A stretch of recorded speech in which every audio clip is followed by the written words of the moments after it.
person is a vital part of their community. And when you improve the life of one person, you begin to improve the lives of those around them. We saw this time and time again last year.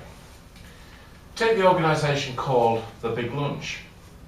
This was about bringing millions together to enjoy a cuppa, maybe a cake, on a picnic table. Once a community picnic becomes a gathering of neighbours, once you can put a name to a face, you start getting things done, as Peter from Northfleet in Kent discovered. By the time he'd finished his meal, he'd gathered more than 90 signatures on a petition for a new zebra crossing near his local primary school. You break down barriers, and good deeds lead to one another. The Jubilee Hour also offered a perfect demonstration of integration in action. Millions gave 60 minutes to mark 60 years of service by Her Majesty. And just like Her Majesty, they often went above and beyond. Hardy folk at Broadbottom cleared glass from a small river beach. Birmingham volunteers tidied up the gardens of a local care home. For many, what started as an hour's volunteering looks like turning into a lifetime's commitment. When you bring together all these intense sparks of commitment and community, what you get is a glowing sense of pride, a real tangible sense of belonging to our country. The 2011 census said that we are more and more becoming a cosmopolitan country.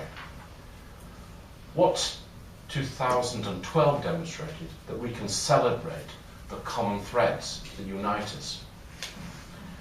Last year, we seized back the Union flag from thugs and extremists. Not just the loutish EDL, but the equally vile happy burners. What makes you British has nothing to do with the colour of your skin, the nature of your religion. It's not where you come from, it's where you're going that matters. And that's why they adopted the great things this country has to offer. Our great British liberties, like the respect for free speech, even if you don't agree with what has been said, respect for the law. And it also comes out as things people consider most important about Britain in today's British Future poll. In 2012, we discovered, to quote the Chief Rabbi, music beneath our nose. And in 2013, we won't skip a beat of that music. We'll keep breaking down the barriers that get in the way of people getting together. Language is our starting point. I'm not expecting everybody to get the lyrical dexterity of Samuel Johnson, or for that matter, Boris Johnson. But it's about getting the best from all of our citizens. Britain is a country built on aspirations. You work hard to get your first job, your first car, your first home. But the reality is you need English to succeed. You can't really function as a good doctor, a good teacher, or a good mechanic. We all know that curry is a favourite item on the menu of people up and down the land. It warms the cockles of 2.5 million people every week, bringing billions into our economy. It also reminds us of a way that we've taken to our traditional dish and added, I suppose, our own unique British twist. Yet I can't understand why many chefs were imported from Bangladesh for this purpose, when we had and should have done more to train local people up to that level of cuisine. At a time when Christians are under attack for their beliefs in different parts of the world, I'm proud that we have freedom of belief in Britain. But in a recent year-long standing British liberties of freedom of religion have been undermined by intolerance and aggressive secularism.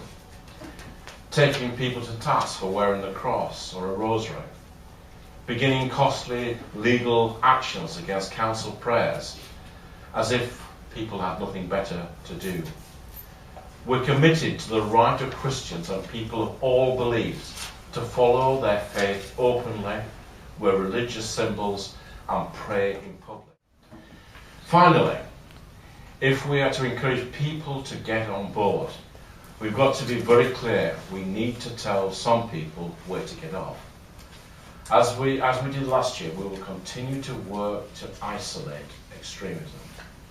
20 years on from the death of Stephen Lawrence, we continue to show racism the red card, working with 10,000 students in schools across the country to reject the extremist message. So in 2013, our mantra is a simple one: integration, integration, integration. We will continue reaching hard across the divide. We will continue forging friendships that strengthen our society and help everyone get on with life. But if I had one New Year's resolution for this year, it would be to make this year, like the title of the book I've just downloaded on my Kindle, a year of doing good. Because it's in those intense sparks of ambition that will light the way for our country. These intense sparks will weld us together as a stronger nation in the years and the decades to come. Thank you very much indeed.